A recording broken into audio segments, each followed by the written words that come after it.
We're going to have a quick look at some of the things which happened at the end of the Cold War.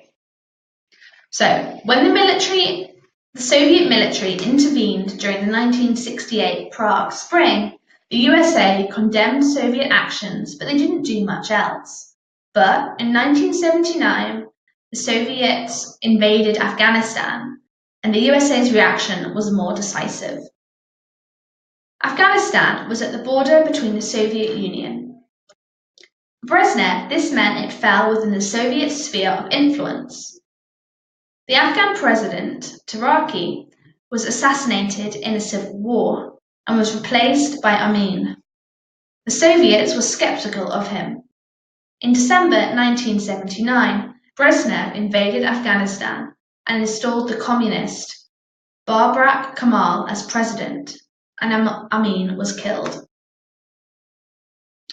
The Soviet troops remained in the country to ensure stability, but fighters known as the Mujahideen resisted. The US President Jimmy Carter was concerned about increased Soviet control in the Middle East, particularly influence in Iran. The Iranians could block oil exports on some of the straits, and oil was a very important commodity for the US economy. In January 1980, President Jimmy Carter threatened to use force if the USSR tried to control the Persian Gulf, which was the area near Afghanistan and the Middle East. Economic sanctions were placed on the Soviet Union.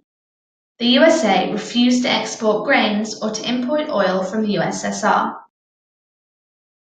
Following the Carter Doctrine, the USA allied with Pakistan and Saudi Arabia and funded the Mujahideen in secret. This marked a new period of constant confrontation between the Cold War superpowers.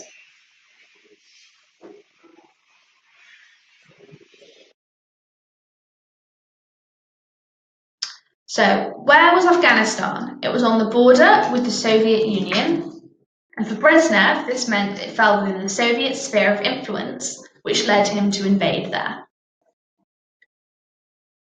If you can remember, SALT II, which was a treaty about missiles, and the Olympic boycotts in the early 1980s added to the tension caused by the Soviet invasion of Afghanistan.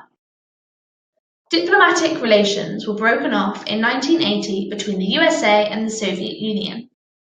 The Senate refused to sign SALT II, despite Carter and Brezhnev having signed it in 1979. This led to a bit of nuclear tension. So SALT II failed, but the USA restarted its program to build nuclear and also conventional weapons using cruise and Pershing missiles. The Soviet Union responded by developing a new medium-range missile, the SS-20 missile. The USA boycotted the Moscow Olympics in 1980 after the Soviet invasion of Afghanistan. In return, the USSR boycotted the Los Angeles Games in 1984. Sporting competition between the nations, which had characterized the detente years, had now come to an end. The Afghan conflict made many Americans believe that the USSR could not be trusted. This helped Ronald Reagan win the 1980 election. His tough attitude to the Soviet Union was attractive to the US people. The war in Afghanistan had a devastating effect on Soviet resources, and there were many casualties on both sides. This led to increased opposition to the Soviet leadership. So, SALT II failed. What were some of the consequences of this? The Soviets developed a new medium-range missile, the SS-20 missile. The USA restarted its program to build nuclear weapons, and diplomatic relations were broken up.